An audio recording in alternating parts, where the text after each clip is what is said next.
ಬಿಹಾರದಲ್ಲಿ ಬಿಜೆಪಿ ಕತೆ ಹಳೆ ಗಂಡನ್ ಪಾದವೆ ಗತಿ ಅನ್ನೋ ತರ ಆಗಿದೆ. ಅಂದ್ರೆ ಕರ್ನಾಟಕ ಕಾಂಗ್ರೆಸ್ ಸರ್ಕಾರ ಗ್ಯಾರಂಟಿ ಘೋಷಣೆ ಮಾಡಿದಾಗ ಗ್ಯಾರಂಟಿ ಘೋಷಣೆ ಮಾಡಿದಾಗ ಎಲ್ಲಿಂದ ಕೊಡ್ತಾರೆ ಅಂತ ಕೇಳೋರು. ಜಾರಿ ಮಾಡಿದ್ಮೇಲೆ ದಿವಾಳಿ ಆಗೋಯ್ತು ಸರ್ಕಾರ ಅಂತಂದ್ರು.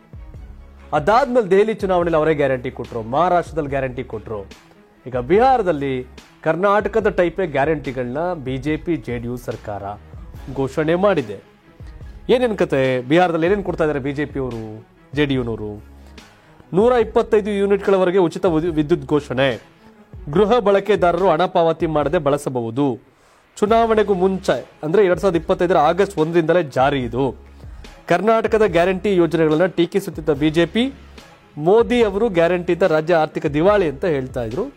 ನಾನು 86 ಕೆಜಿ ಇದ್ದವಳು 71 ಕೆಜಿ ಬಂದಿದ್ದೀನಿ. ವಯಸ್ಸಾದ್ಮೇಲೆ ಎಷ್ಟು ಸ್ಮಾರ್ಟ್ ಆಗಿ ಕಾಣ್ತೀರಾ ಅಂದ್ರೆ ಜಿನ್ನಿ. 126 ಕೆಜಿ ವೇಟ್ ಇದ್ದು ನಾವು ಈಗ 114 ಕೆಜಿ ಲೆಕ್ಕ ಬಂದಿದ್ದೀವಿ. ಯಾವುದೇ ಸೈಡ್ ಎಫೆಕ್ಟ್ ಆಗಿಲ್ಲ. 84ರಿಂದ 50 ಕೆಜಿ ಬಂದೆ, ಆಮೇಲೆ ಸಣ್ಣಗೆ ಫಿಟ್ ಆಗಿದ್ದೀನಿ. ಅದಕ್ಕೆ ನಾನು ಯೂಸ್ ಮಾಡ್ತಾ ಇರೋದು ಜೀನಿ ಸ್ಲಿಮ್. ಇದೀಗ ಕರ್ನಾಟಕದ ಕಾಂಗ್ರೆಸ್ ಸರ್ಕಾರದ ಯೋಜನೆಯನ್ನ ಬಿಜೆಪಿ ಅನುಸರಿಸ್ತಾ ಇದೆ ಅಂತ ಡಿ ಕೆ ಶಿವಕುಮಾರ್ ಕೂಡ ಟೀಕೆ ಮಾಡಿದ್ದಾರೆ. ಬಿಹಾರದಲ್ಲಿ ಕರ್ನಾಟಕದ ಗ್ಯಾರಂಟಿಗಳನ್ನ ನಕಲು ಮಾಡ್ಕೊಂಡಿದ್ದಾರೆ ಅನ್ನೋದು ಕಾಂಗ್ರೆಸ್ನವರ ಆರೋಪ. ನಮ್ಮ ಗ್ಯಾರಂಟಿಗಳನ್ನ ಹವಾಯೆಳ್ಳ ಮಾಡಿದ್ರು, ಟೀಕೆ ಟಿಪ್ಪಣಿ ಮಾಡಿದ್ರು, ಈಗ ಅವರೇ ಘೋಷಣೆ ಮಾಡ್ತಾವ್ರೆ ಅನ್ನೋದು ಜಾರ್ಜ್ ಅವರ ಮಾತು. ಬಿಹಾರದಲ್ಲಿ ಜೆಡಿಯು ಮತ್ತು ಬಿಜೆಪಿ ಸರ್ಕಾರ ಅಸ್ತಿತ್ವದಲ್ಲಿದೆ. ನಿತೀಶ್ ಕುಮಾರ್ ಮುಖ್ಯಮಂತ್ರಿ ಆಗಿದ್ದಾರೆ. ಹಾಗಾಗಿ ಇದು ಇಬ್ಬಗೆ ನೀತಿ, ಡಬಲ್ ಗೇಮ್ ಅಂತ.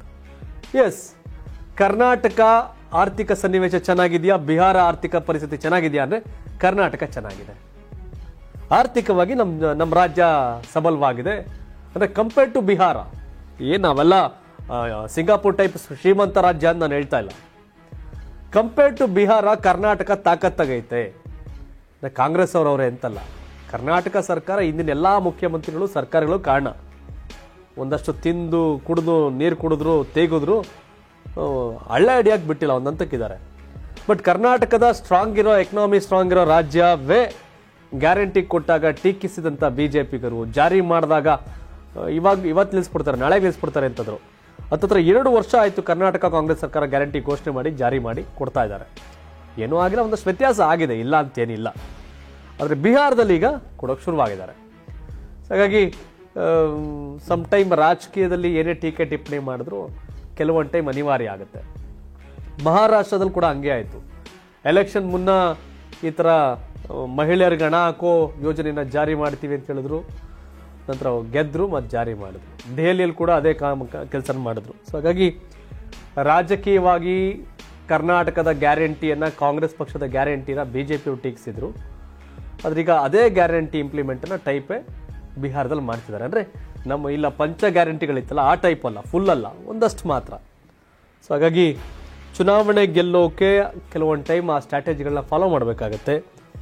ತಾವೇ ಟೀಕಿಸುತ್ತಿದ್ದ ಯೋಜನೆಗಳನ್ನ ಇದೀಗ ಕಾಂಗ್ರೆಸ್ನ ಯೋಜನೆಗಳನ್ನ ಬಿಜೆಪಿಗರು ಬಿಹಾರದಲ್ಲಿ ನಕಲು ಮಾಡಿದ್ದಾರೆ ಅನ್ನೋದು ಕಾಂಗ್ರೆಸ್ನವ್ರ ಆರೋಪ. ಖುಷಿ ಪಡಬೇಕೀಗ ಇವರು ಕಾಂಗ್ರೆಸ್ ಅವರು, ನಮ್ಮನ್ನು ಟೀಕೆ ಮಾಡಲ್ರಪ್ಪ ಅವರು ಅಂತ.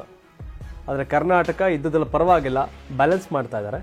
ಬಟ್ ಬಿಹಾರ ಮಾಡೋಕ್ಕೆ ಸಾಧ್ಯವೇ ಇಲ್ಲ. ಬಟ್ ಆಮೇಲೆ ಅದು ಹೆಂಗಾರ ಅವಲಿ ಕಾಂಗ್ರೆಸ್ಸು ಬಿಜೆಪಿನೋ, ನೀವು ಆಡಿಯನ್ಸ್ ನೋಡ್ತಿದ್ದೀರಲ್ಲ, ನಿಮ್ಮ ಪ್ರಕಾರ ಈ ಗ್ಯಾರಂಟಿ ಯೋಜನೆಗಳ ಬಗ್ಗೆ ಏನು ಅಭಿಪ್ರಾಯ? ಕಾಂಗ್ರೆಸ್ MLAಗಳೇ ಅನುದಾನ ಸಿಗ್ತಾ ಇಲ್ಲ, ನಿಲ್ಲಿಸಿ ಗ್ಯಾರಂಟಿನ ಅನ್ನುವಂಥ ಟೈಮು ಕರ್ನಾಟಕದಲ್ಲೇ. ಹಾಗಾಗಿ ಈ ಯಾವ ಗ್ಯಾರಂಟಿ ಬೇಕು ನಿಜವಾಗಿಯೂ ಜನಗಳಿಗೆ? Full free education, free health ಅನ್ನೋ ಭಾಗ್ಯ ಬೇಕಾ? ಅಥವಾ ಈ ಥರ ಪುಕ್ಸಟೆ ಬಸ್ಸಲ್ಲಿ ಓಡಾಡಿ ಹೆಂಗಸರು ಅಕೌಂಟ್ ಕಡೆ 2,000 ತಗೊಳ್ಳಿ ಎಲ್ಲರೂ ಅನ್ನೋದು ಬೇಕಾ? ನಿಮ್ಮ ಪ್ರಕಾರ ಗ್ಯಾರಂಟಿ ಅಂತ ಹೇಳೋದಾದರೆ ಯಾವ ಗ್ಯಾರಂಟಿಯನ್ನು ಸರ್ಕಾರಗಳು ಕೊಡಬೇಕು ಅಂತೀರಿ?